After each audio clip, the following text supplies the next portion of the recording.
Salut à tous, je vous retrouve aujourd'hui pour une nouvelle vidéo consacrée à deux séries de livres que je vous conseille de lire absolument. Donc, je vous laisse avec la suite.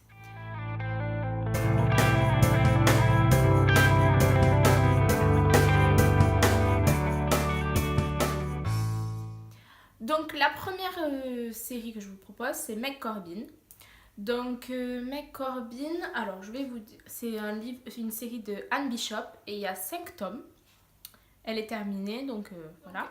Les thèmes principaux de cette série sont l'amour, la bitlite, la fantaisie urbaine, les métamorphes et l'action. Donc comme d'habitude, mes petites notes à côté, on connaît.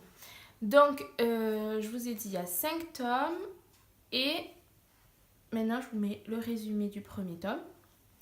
Donc, de quoi ça parle? Donc, Meg Corbin, c'est une jeune femme qui est une Cassandra Sangué. Je ne sais pas si on dit comme ça, moi je le lis comme ça, donc je le dis comme ça. Donc une Cassandra Sangué, qu'est-ce que c'est? C'est une jeune femme qui, quand elle se coupe, elle a des visions donc de l'avenir. Et si on lui pose des questions, elle peut dire ce qu'il va se passer. Donc elle sait ce qu'il va se passer. Ces visions sont parfois en images, donc elles peuvent se mettre sous différentes formes, mais elles sont toujours vraies. Donc leurs prophéties sont vendues des milliers. Et il y a des hommes qui enferment ces jeunes femmes, parce que c'est toutes des femmes, les Cassandra Sangué, qui enferment ces jeunes femmes dans des instituts sous prétexte de les protéger, mais en réalité c'est pour s'enrichir. Donc elles sont enfermées, elles sont traitées comme des animaux, on les laisse pas sortir, on les fait travailler toute la journée pour leur donner, pour qu'elles aient toutes les mêmes images, enfin que leur vision correspond, enfin que leur vision se mette en image et donc qu'ils aient tous le même support pour pouvoir analyser leur vision, parce qu'elles ne vont pas vous dire demain la bourse va être à 130.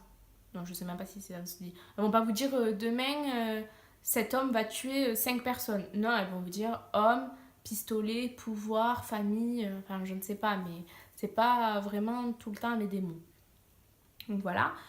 Et donc elles sont enfermées et donc Meg Corbin est une de ces jeunes femmes qui est enfermée, une de ces Cassandra Sangué. Et au début du tome 1, elle a réussi à s'enfuir de cette institution. On ne sait pas comment, on ne sait pas d'où elle vient, mais elle a réussi à s'enfuir et ses visions, son pouvoir, la pousse à aller dans un enclos chez les autres. Les autres, qu'est-ce que c'est? En réalité, dans ce monde, il y a les humains et les autres. Les autres, ça serait... C'est tout ce qui est magique, tous les vampires, les loups-garous, on va dire. Mais c'est pas vraiment des loups-garous, c'est vraiment un monde à part et c'est vraiment trop compliqué à vous expliquer ce que c'est. Mais on va dire que c'est toutes les personnes qui ont un peu de magie, qui sont différentes des humains, qui vivent dans ces enclos. Et n'allez pas croire que c'est les pays qui les ont enfermés, parce que c'est eux-mêmes qui ont créé les frontières.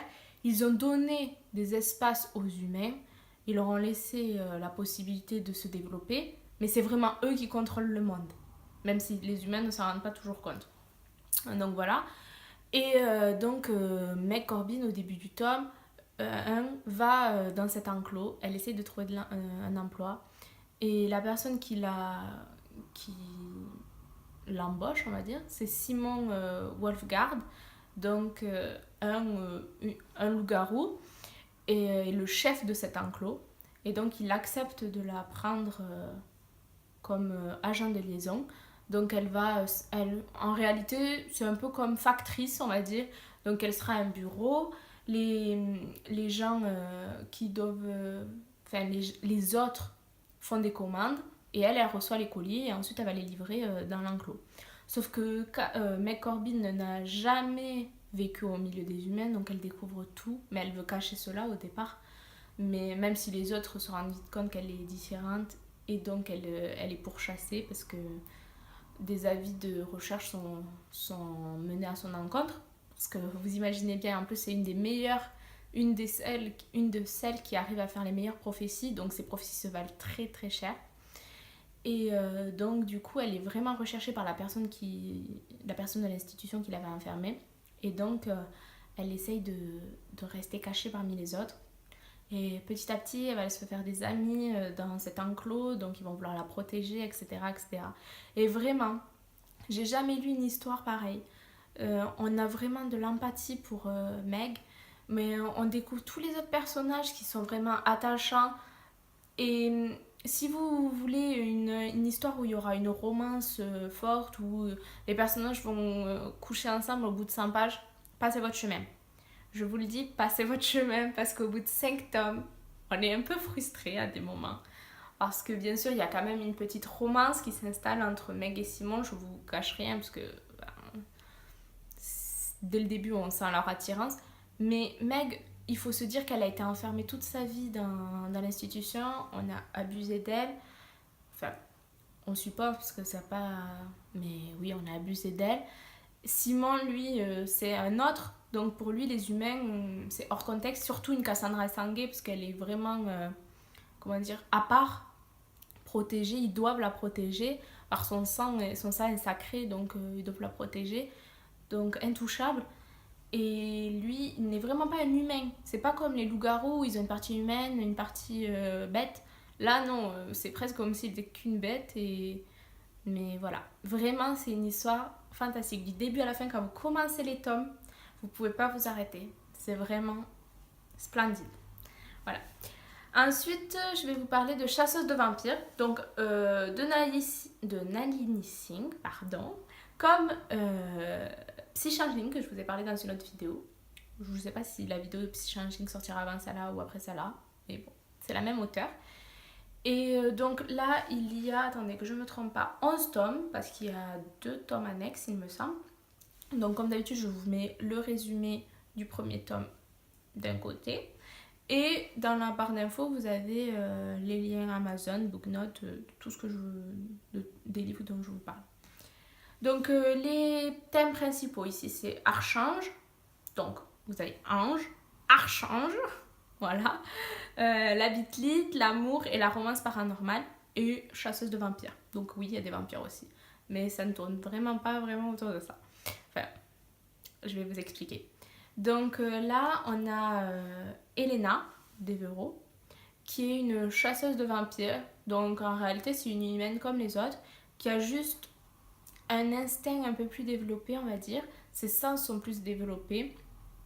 Et elle arrive à chasser les vampires, elle arrive à les détecter, on va dire, à les suivre en réalité plus facilement qu'une autre personne. Et donc, elle chasse les vampires. Et c'est une des meilleures de son académie. Voilà.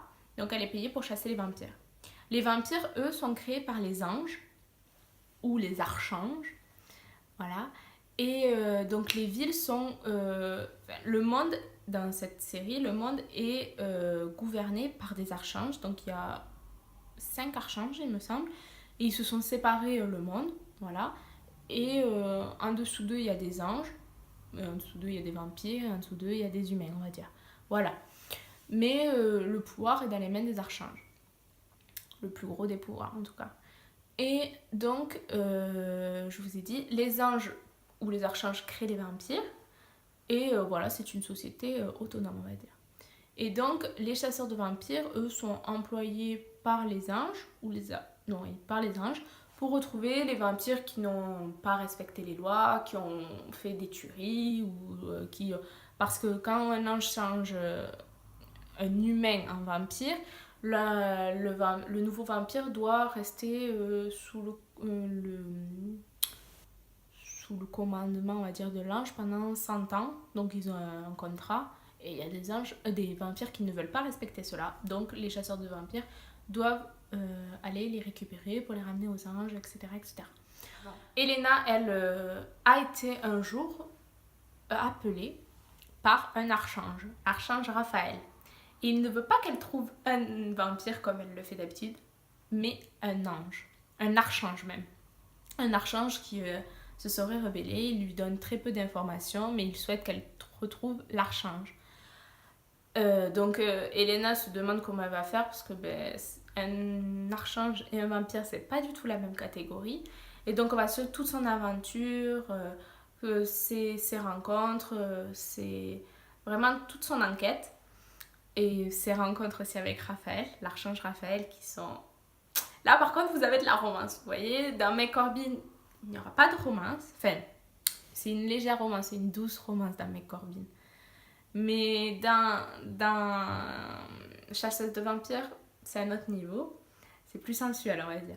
Mais c'est toujours dans le respect, ça va. C'est pas choquant.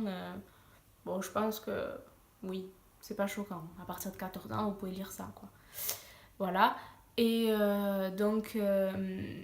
mais l'univers est vraiment bien développé. C'est vraiment original parce que une histoire avec des anges, des vampires, tout le monde est vraiment créé de toutes pièces.